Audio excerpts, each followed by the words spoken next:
Voici un tutoriel pour poser votre Batardo Unirempart en tableau. Pour commencer, voici la liste du matériel nécessaire pour effectuer la pose. Vous aurez besoin d'un maillet, d'un pistolet à mastic, d'une perceuse visseuse, d'un niveau à bulles, un foret de 6 mm ainsi qu'un foret étagé ou ébaveur de 8 mm selon la visserie utilisée, de gants et de lunettes de protection.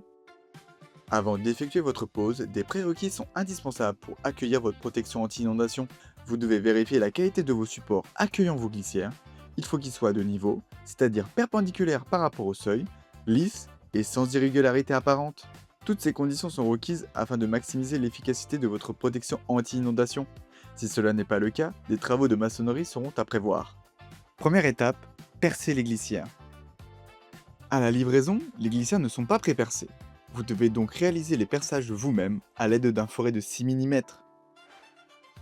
5 trous sont préconisés pour la pose de votre glissière. Réalisez le premier trou à 50 mm du bas, puis le second à 50 mm du haut. Percez ensuite un troisième trou à égale distance entre ces deux points. Enfin, réalisez un quatrième trou à égale distance entre le trou du haut et le trou central, puis un cinquième trou à égale distance entre le trou du bas et le trou central. Une tolérance de plus ou moins 10 mm est acceptable pour pouvoir positionner correctement votre glissière contre le support. Une fois cette étape effectuée, si vous utilisez de la visserie FHC, vous devrez fraiser vos trous à l'aide d'un foret ébavureur ou étagé afin de rendre la visserie affleurante. Si vous utilisez de la visserie à tête bombée, vous pouvez passer cette étape. Étape 2. Percer les supports. Attention, il est interdit de faire une pose sur du bardage fin, du placo ou du bois.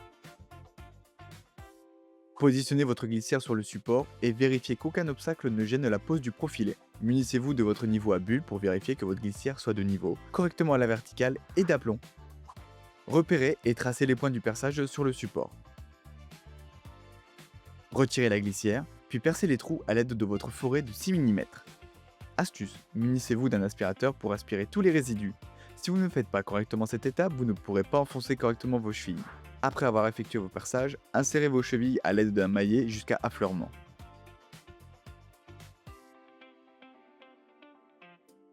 Étape 3. Fixation des glissières. Retirez le cache situé sous le pied de poteau, puis appliquez le mastic adapté de manière continue sur toute la hauteur de la glissière, côté appui, ainsi que sous le pied de poteau. Positionnez ensuite votre glissière dans l'axe de vos trous percés précédemment. Vérifiez l'ancrage au sol du pied de poteau. Puis, procédez à l'assemblage en insérant les vis à tête fraisée ou tête bombée dans les ancrages muraux. Une fois cela fait, vous pouvez fixer votre glissière contre le support à l'aide de votre visseuse. Répétez la même opération pour la seconde glissière. Une fois vos deux glissières installées, il est impératif d'appliquer une finition au mastic sur l'intégralité de la hauteur du profilé, ainsi que sur les arêtes basses pour garantir une étanchéité optimale.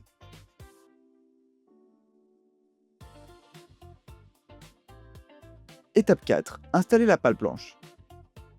Installez votre pale planche dans les glissières de manière perpendiculaire et vérifiez que le joint soit bien écrasé au sol. Positionnez les vérins de serrage en haut de chaque glissière et insérez les goubis de sécurité. Une fois cela fait, il ne vous reste plus qu'à compresser à l'aide des vérins la pale planche de chaque côté, petit à petit. Étape 5. Test et entretien. Après avoir terminé votre pose, nous vous conseillons d'attendre 48 heures avant d'effectuer un test à l'eau claire. Ce test est impératif afin de permettre de vous rendre compte si votre pose est correcte ou non. Si des fuites apparaissent lors du test au niveau de la partie basse de votre Batardo, c'est que votre pale planche a mal été compressée ou mal positionnée. Pour prolonger la durée de vie de votre Unirempart, nous vous recommandons de pulvériser à l'aide d'un spray silicone ou de vaseline les joints situés sous vos glissières, ainsi que celui présent sur la partie basse de votre Batardo 2 à 3 fois par an. Nous vous recommandons de stocker vos pales planches à l'abri des rayons UV, et si possible en hauteur, pour éviter d'abîmer le joint de la pale planche. Si cela n'est pas possible, alors rangez-les à l'horizontale. L'installation est maintenant terminée. En respectant chaque étape avec soin, vous mettez toutes les chances de votre côté pour protéger durablement votre habitation. Pour toute question complémentaire, contactez-nous à cette adresse. Sinon, rendez-vous sur cdpeg.com pour découvrir nos solutions et obtenir votre devis gratuit.